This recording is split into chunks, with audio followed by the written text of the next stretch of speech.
la femme d'un mari le protège du yichoud. C'est-à-dire qu'un monsieur peut être en yichoud avec une femme étrangère si sa propre femme à lui est là. Il n'y a pas de yichoud. Même s'ils sont enfermés, même s'ils sont dans le noir, même s'ils sont même dans la même chambre. Évidemment, c'est pas très tsanoua, c'est pas pudique qu'un homme dorme avec deux femmes dans la chambre. Mais ça arrive des fois dans les cas de s'il y a la guerre dans les abris, d'accord, donc on doit dormir des fois avec des étrangères dans le même abri. Si ta femme est là, et bien sûr on fait attention aux guidrat tzniut, aux limites de la pudeur, alors c'est permis. Si la femme est dans la ville et le mari se trouve maintenant avec une femme étrangère, le fait que la femme soit dans la ville ne sauve pas le mari du yichoud. Que, en cas où la femme est relativement proche, elle peut arriver à n'importe quel moment, elle sauve son mari et elle peut rentrer. C'est pas fermé à clé, ou c'est fermé à clé, elle a la clé elle aussi. Et le mari sait qu'à chaque seconde sa femme peut arriver. Dans ce cas-là, il peut être en yichoud avec une femme étrangère. Une femme, donc la femme d'un mari, qui dort. Même quand elle dort, elle a un sixième sens et on peut être en yichoud. D'accord? Néanmoins, il y en a qui disent que si elle a pris des somnifères, alors son sixième sens est aussi endormi et là ça va plus. D'accord? On sait qu'elle va pas se réveiller. Donc tu as une invitée dans la maison, tu vois que ta femme a pris des somnifères, tu n'as pas le droit d'être en yichoud avec l'invité. Si le mari, on va dire, il y a une invitée dans la maison, la femme dort dans sa chambre, le mari veut étudier un peu tard le soir, l'invité, évidemment, c'est pas de sa qu'elle se fait tout seul avec l'homme, ça c'est pas du tout, donc elle va aussi se retirer, elle va dans ses appartements, elle va dans sa chambre. Donc il y a trois chambres, la chambre de l'invité, la chambre de la femme du mari, et le mari qui est dans la troisième chambre où il va à ses occupations. C'est valable, néanmoins, on conseillera que la femme, sa femme, ouvre la porte reste un peu entrouverte, et par contre, on demandera à l'invité de bien fermer sa porte. Si possible même à clé, c'est encore mieux. C'est pas obligatoire, mais c'est encore mieux en tout cas qu'elle soit fermée. Et quand le mari, il dort pas avec sa femme. J'ai pas compris. Vous avez déjà trois chambres. J'ai dit que le mari maintenant, la femme elle est fatiguée, elle va aller dormir. Lui il va encore étudier la Torah. Ouais. D'accord, par exemple. Il veut, je sais pas moi, il veut regarder ses comptes sur Internet. Qu'est-ce que j'en sais, d'accord?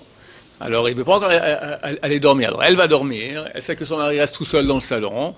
Et il y a une invitée dans la maison. Est-ce que ça va? Ça va. Mais il faut que la femme laisse entrouverte. C'est conseillé que la femme laisse sa porte entrouverte. Et c'est déconseillé que l'invité laisse sa porte entrouverte. Ok? Une femme aveugle sauve son mari du yichoud. C'est vrai qu'elle ne voit pas, mais elle entend, elle sent, donc c'est valable. Une femme malade, tout dépend à quel point elle est malade. Si elle est immobilisée, et elle est dans une situation où elle n'a plus ses sens, elle ne voit pas, elle n'entend pas, elle est sous perfusion de morphine, je sais pas, enfin elle n'est pas en situation de conscience, dans ce cas-là, elle ne sauve pas du yichoud. Mais si elle est malade, bien qu'elle ne peut pas se lever par exemple, mais elle peut par exemple aller en chaise roulante, arriver dans la chambre où se trouve le mari, alors elle sauve du yichoud. Bien sûr à condition qu'elle ait ses sens. Elle peut entendre, elle peut voir, des choses comme ça. Dans tous les cas où c'est une garde qui est valable, hein. Un garde qui ne peut rien faire et qui est ligoté et qui n'entend rien, qui voit rien, c'est pas un garde. Donc la femme ici, elle fait office de garde, donc il faut qu'elle soit une garde qui soit valable. Donc bien qu'elle soit malade, c'est valable du moment qu'elle a une conscience, qu'elle a ses sens, la vue, l'ouïe qui fonctionnent. Si elle est vraiment malade, elle ne peut pas se lever, elle commence avec nous. Alors, on soit en invité à la maison. Ben, c'est un peu dangereux. Tu peux aller en silence dans une chambre à côté et... C'est pas ça, mais c'est vraiment pas honnête. Mais il y a des gens malhonnêtes. Le SRA est très malhonnête, mon cher ami. Combien de maris trompent leur femme? C'est pas honnête. De la maison hors de la maison, c'est pas honnête. Le SRA n'est pas honnête. Le SRA, il nous prend, il nous rend fous. D'accord? Donc, tout ça, c'est contre le SRA, hein, comme j'ai dit. Toutes ces lois-là concernent les malades mentaux. Il faut savoir que chaque être humain peut, une fois dans sa vie, devenir malade mental. J'ai raconté l'histoire de Rabbi Akiva. Rabbi Akiva, c'est pas un petit bonhomme, c'est un grand monsieur, un Gilgul de Moshe Rabbeinu, d'accord? Le Gemara raconte dans Kiddushin, page 71, qu'un beau jour, Rabbi Akiva se moquait des pécheurs. Il dit, quelle bande crétin, et à cause d'un petit morceau de chair, comme ça, un plaisir de quelques secondes, il tombe dans le panneau et transgresse des interdits tellement graves, carette, il faut ses mutat bedin, tout ça. Une femme devient interdite à son mari toute sa vie, elle doit le quitter, les enfants qui pleurent. Rav Vosner, il a dit combien de larmes il y a sur mon bureau, de femmes qui sont tombées dans le panneau bêtement comme ça. Combien de larmes, de couples qui ont dû casser après, parce qu'une fois qu'elle a fait l'adultère, elle est interdite à son mari. Et à son mari et à l'adultère, au monsieur qui a fait l'adultère avec elle. Elle est bloquée de tous les côtés. Donc Rabbi Akiva se moquait des pêcheurs. Le Sahara s'est dit, ah, tu te moques comme ça des pêcheurs, on va te voir toi. Il se déguise en Miss Monde, Miss Univers de tous les temps. Elle met au haut d'un palmier. Hello, hihi. Hello, elle lui fait le tralala, d'accord. Rabbi Akiva se met à courir. Et quel âge il avait, Rabbi Akiva? Rabbi Akiva, il a fait le cheval à l'âge de 40 ans. Pendant 40 ans, il a étudié la Torah, il était élève. Qu'à l'âge de 80 ans, il est devenu rabbi. Il est mort à l'âge de 120 ans, comme Moshe Rabbeinu. Donc il a, la période où je vous parle maintenant, il était déjà Rabbi Akiva, c'était entre 80 et 120 ans. Donc il a une grande barbe blanche, une canne, des lunettes, un dentier, et tout d'un coup, il voit, il se met à courir, on voit sa canne, on voit son dentier, on voit ses lunettes, et se met à grimper sur le palmier. Oui, Rabbi Akiva. Alors, une voix du ciel est sortie, il a dit, laisse-le tranquille, sa Torah le protège. Mais si ce n'était pas la Torah spéciale de Rabbi Akiva, qui avait une protection spéciale, il tombait dans le panneau. Alors nous, qu'est-ce qu'on va dire? Heureusement que Sarah ne nous tombe pas dessus, mais si vraiment tu as une épreuve, qui est, c'est marqué, n'aie pas confiance en toi jusqu'au jour de ta mort. Tu as des gens très grands qui sont tombés dans le panneau. Je connais 4 rabbins de grandes villes francophones, des grands rabbins qui sont tombés dans le panneau. 4. Et moi, je ne suis pas un type qui fouine et qui est au courant de trucs. Si arrivé chez moi, c'est vraiment qu'il y en a au moins le double ou le triple. Alors, c'est des grands rabbins avec des grandes barbes, ou petites barbes, mais barbus. Hein? Au fond d'eux, Dieu les protège. Mais c'est qui le E? Tu as 2 E, toi. Il y a un E à toi qui est bon, qui est le Neshama. Tu as un E à toi qui est un animal débauché. Chacun en nous est un animal débauché. Chacun en nous. Maintenant, si on lui permet de sortir, il devient dangereux. Donc, Razal ont mis des lois. Donc il faut comprendre que ces lois sont faites pour les malades mentaux débauchés. Mais nous tous, on a en nous un petit malade mental débauché qui dort. Et si on le réveille, il peut se mettre en action. Et c'est trop dommage de casser des couples et de mettre des enfants dans une situation où ils voient leurs parents qui divorcent à cause de ces bêtises-là. Donc je continue. La femme sauve du Yichoud, même quand c'est un endroit isolé, dans le désert, la campagne, une ruelle sombre, la nuit. Même avec quelqu'un que l'ibogasba, on a déjà vu ce terme-là, l'ibogasba, ça veut dire qu'il est habitué. Un monsieur il est habitué à sa cousine, sa tante, sa belle-mère. Comment on se connaît là depuis 20-30 ans, tout ça. Alors les gens croient que c'est moins grave. C'est plus grave. Il y a eu beaucoup de problèmes avec les cousines et avec les tantes aussi, ça existe, d'accord? Donc, le yichoud, d'habitude, il est plus dangereux dans ces cas-là. Mais si la femme du monsieur, elle protège même dans ces cas-là. Même si le mari est débauché, sa femme le protège. D'accord? Quand la femme est là, on continue même un mari débauché, il ne va pas oser faire une bêtise avec une autre femme. Si sa femme est là, s'il fait une bêtise, ça veut dire que ou elle est consentante, ou c'est déjà qu'elle lui donne le guet et il en a rien à faire. Mais même avec un débauché, ça marche. C'est pas le din de Ishto Bahir. J'ai expliqué Ishto Bahir, il n'y a pas que si elle est proche, ça peut arriver à chaque moment. La femme d'un non-juif ne le sauve pas du Yichoud. Une femme juive peut être en Yichoud avec un goy si, en se disant que ça va, il y a sa femme qui est là. Elle peut accepter. Aujourd'hui, il y a des il y a des clubs de, comment on appelle ça, comment tu appelles ça? Échangiste, voilà. Donc, tu es peut-être tombé sur un monsieur échangiste avec sa femme qui est d'accord, et voilà. Et alors la femme. Donc, aucune juive peut être en Yichoud avec un goy, de peur qu'il soit un échangiste. Hachem Ishmor.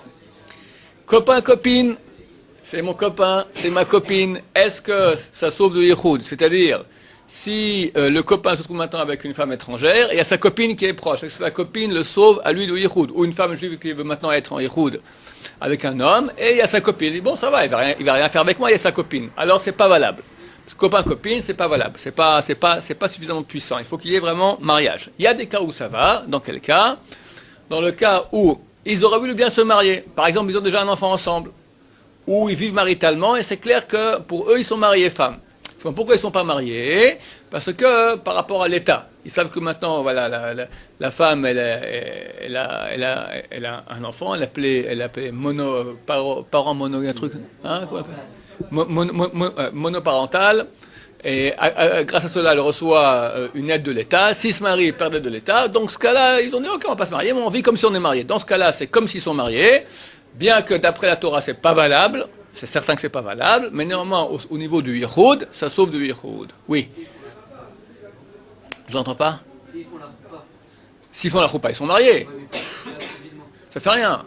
Pour nous, le mariage civil n'a aucune valeur. Si ce n'est en loi de yichoud. Un couple qui est marié civilement et pas d'après la Torah, au niveau du yichoud, la femme sauve le mari. C'est valable.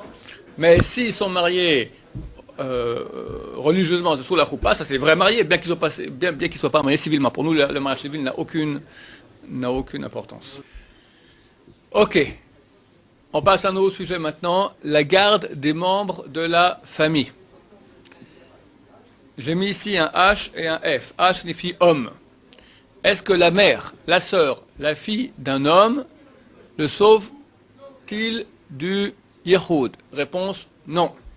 Ça veut dire que si la mère est là, la fille ou la sœur, c'est vrai que peut-être on ne fera pas la vera, on ne fera pas un péché avec une étrangère devant elle, mais on peut aller dans une chambre à côté, dans l'appartement, et la mère sait très bien que tu es en train de faire la vera avec cette fille, elle dit, c'est bien mon fils, c'est la jeunesse, fait des expériences, d'accord.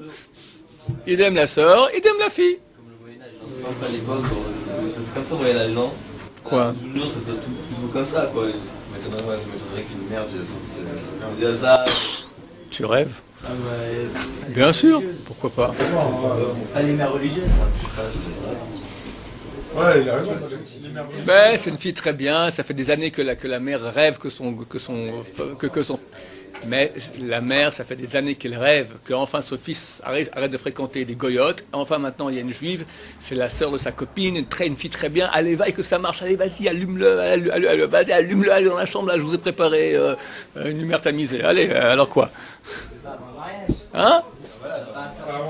Même, je ne sais pas dans quel monde vous vivez, messieurs. Je sais pas, vous avez des mères tzadkaniotes. Mais arrête. Moi, ma mère, je serais pas. Ben ça va, ta mère c'est une tzadékette, mais une mère moderne, il n'y a aucun problème. Moi je connais des gens que leur mère leur ont dit à 15 ans, je suis inquiet mon fils, t'as pas encore d'expérience avec une fille, je suis inquiet. Ok. En cas de force majeure, si on n'a vraiment pas le choix, et maintenant le monsieur, il doit être en yichoud avec une femme, et il y a à côté du monsieur, sa mère, sa soeur ou sa fille, ils peuvent être en yichoud à condition que l'étrangère et le parent du monsieur, c'est-à-dire sa mère, sa fille ou sa sœur, s'enferment dans une chambre. Donc les deux, l'étrangère et le parent du mari, la mère, la sœur ou la fille, s'enferment dans une chambre, alors on peut être en yichoud dans le même appartement. Sinon, non. Il y en a qui autorisent aussi, si c'est pour une courte période, que l'étrangère et la proche parent, mère, sœur ou fille, soient dans une chambre, sans fermer à clé, si c'est pour une période, un court moment. Mais pas pour dormir une nuit entière. Si dormir une nuit entière, on n'a vraiment pas le choix, alors on pourra autoriser si les deux s'enferment dans leur chambre. Le père, le frère et le fils du monsieur ne sauvent pas du yichoud. Donc si maintenant il y a un monsieur avec une femme, et à côté du monsieur son père, son frère ou son fils, est-ce que ses proches parents le sauvent du yichoud? Non. On parle des Sfaradim, parce que de quel cas on parle maintenant? On parle d'une femme avec deux hommes. Une femme avec un monsieur et son frère, son père ou son fils. Donc c'est une femme et deux hommes. Quelle est la loi pour les Ashkenazim? Une femme et deux hommes, permis. Pour les Sfaradim, à moins que... En cas de force majeure et provisoire, permis. Donc en cas de force majeure et provisoire, c'est permis une femme avec deux hommes. On permettra aussi dans ce cas-là une femme, enfin un homme, une femme avec un homme et son père, sa sœur, avec son père ou son fils ou son frère. Mais en cas normal, on l'interdit. Pourquoi? Parce qu'une femme, pour un sfarad, une femme peut pas être avec deux hommes, que en cas de force majeure et de façon provisoire. Oui. Si les deux hommes sont cachés, la femme aussi. Non. Non. on avait dit que on autorisait une femme sfarade avec deux hommes sfarades en cas de force majeure provisoire si les deux hommes sont cachers. Donc en deux mots, le frère, le père et le fils, ça ne change rien du tout. Trop le jugement. Pourquoi ça devrait changer? Il y a combien de pères et de fils qui vont faire des bêtises ensemble? Hein? Tu me diras que de nouveaux noms chez les Tunisiens et les Marocains. Chez les Suédois, oui. Hein? Ben ouais. Il y a de tout aujourd'hui. Sa mère est dévergondée, elle va avec les hommes, le mari dit allez moi aussi je vais m'amuser, et le fils il dit viens papa, et voilà, où est le problème? Bon, bah, franchement, vous êtes bons juifs des bons juifs de bonne famille. C'est que dans les films qu'on voit ça. Ah, allez vaille, qu'on est ça que dans les films mon cher ami. La grand-mère ça revient au même. La grand-mère c'est comme la mère ou la fille, ou la petite fille. Une femme, est-ce qu'elle peut être en yichoud avec un homme si il y a en plus son père et son fils qui sont là? Son frère, on verra plus tard que c'est certain que non. Le frère ne sauve pas le yichoud, c'est clair. Mais est-ce que son père ou son fils peut la sauver, elle, le yichoud avec un étranger? Marloquette, il y en a qui disent que oui, il y en a qui disent que non. On a sur qui compter, si c'est nécessaire, on a un avis sur qui compter qui dit que le père ou le fils d'une femme la sauve du yichoud avec un étranger. On finit avec le dernier cas pour aujourd'hui. La mère, la fille et la sœur d'une femme ne les sauvent pas du yichoud. On n'a pas le droit, un monsieur peut pas être en yichoud avec une femme et sa sœur, une femme et sa fille, une femme et sa mère. Sa petite fille non plus, sa grand-mère non plus. Le seul cas, on verra ça ultérieurement, c'est si la fille est en âge de sauver du yichoud. Ça veut dire qu'on a vu qu'il y avait des filles, on avait dit que c'était entre 6 et 9 ans, grosso modo. Si la fille, il y a une mère avec sa fille, ou peu importe, une femme avec aussi une fille qui a entre 6 et 9 ans, bien qu'on n'a pas le droit d'être en yichoud avec une fille de 6 ou 9 ans, on n'a pas le droit d'être en yichoud, mais si il y a une femme adulte et une fille de 6 ou 9 ans, ou deux filles entre 6 et 9 ans, peu importe, du moment qu'il y a deux, alors la fille de 6 ou 9 ans, entre 6 et 9 ans, elle sauve du yichoud. Tu as compris? Ah, pourquoi le père et le fils, ils sauvent? Parce qu'on considère qu'un père et un fils peuvent aller ensemble faire des bêtises. Ça se fait. Par contre, un père, il va à sa fille faire des bêtises comme ça. Ils lui font qu'une tannée, d'accord? C'est pas... Ah, pas toi, Marloquette. C'est pas dit qu'il y en a qui disent comme toi. C'est bon. On a sur qui compter. Mais de façon moins habituelle. Regarde, tout est possible. On peut être aussi interdit, on peut interdire maintenant d'être deux hommes ensemble aussi en yichoud. Alors qu'on n'a pas vu de loi qui interdisait deux hommes, bien que peut-être il est homosexuel, il y a des chances. Ou un père avec sa fille, il peut être fou, malade mental, et peut violer sa fille. Chazal ont pris en considération les malades mentaux, mais pas tous. Donc il y en a certains qu'on prend en considération, il y en a qu'on ne prend pas en considération. Baruch Adonai, le Raman va Amen.